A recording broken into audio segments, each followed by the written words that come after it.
მახსოვრები ყველა არ იტყვის და უბრალოდ არა ყველამ თქვას უბრალოდ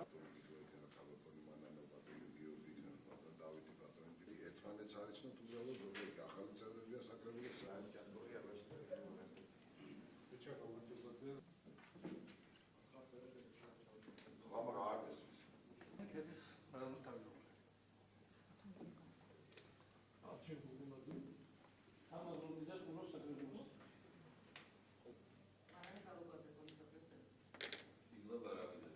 ასოდეს სანამ ეს კონფლიქტები გვაქვს და კონფლიქტები რომ უბრალოდ ორი სიტყვით თქვა ამასთან დაკავშირებით რომ უკრაინა აღმოჩნდა მარტო მიატოვა შეხვდებით შესაბამისად მეორე დღეა ჩვენ პარტია გაერთიანებული დემოკრატიული მოძრაობა ვხვდებით ჩვენს წარმომადგენლებს ადგილებზე, საკრებულოს წევრებს, პარტიის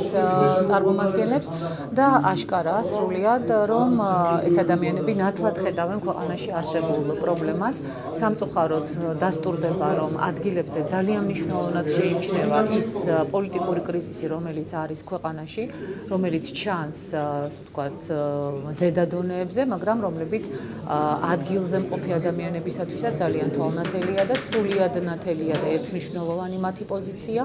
რომ ქვეყნის პოლიტიკური კრიზისიდან გამოყვანას ნამდვილად სჭირდება ვადამდელი არჩევნების დანიშვნა. ამავდროულად ყველა აქ მყოფი ადამიანი ლაპარაკობს ერთმნიშვნელოვნად აუცილებლობაზე, რომ გაუმჯობესდეს საარჩევნო გარემო, იმიტომ რომ შეუძლებელია ძველი კანონმდებლობით და ძველი რეალობით კვლავ ჩატარდეს არჩევნები, ამიტომ ჩვენ ძალიან სერიოზულად ვიბრძოლებთ იმისათვის, რომ ქვეყანა გამოვიყვანოთ პოლიტიკური კრიზისიდან, რომ ჩატარდეს ვადამდელი არჩევნები გაუმჯობესებული კანონმდებლობით და ჩვენ აუცილებლად მოვალთ ხელისუფლებაში. ქვეყანასაც საშველი დაადგება, კრიზისი დასრულდება და ქვეყანა განვითარებას დაიწყებს.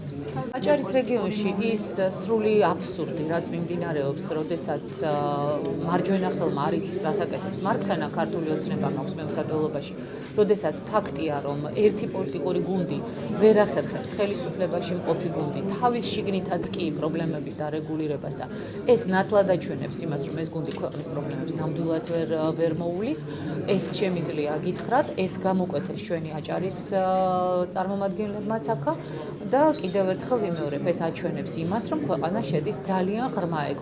ეკონომიკურ და პოლიტიკურ კრიზისში, რომლიდან ქვეყნის გამოყვანაც შეუძლია მხოლოდ ახალ გუნდს, რომელსაც აქვს უნარი, კომპეტენცია და გამბედაობა ქვეყანას სწორი გზით წაიყვანოს და ასეთი გუნდი ვართ სწორედ ჩვენ.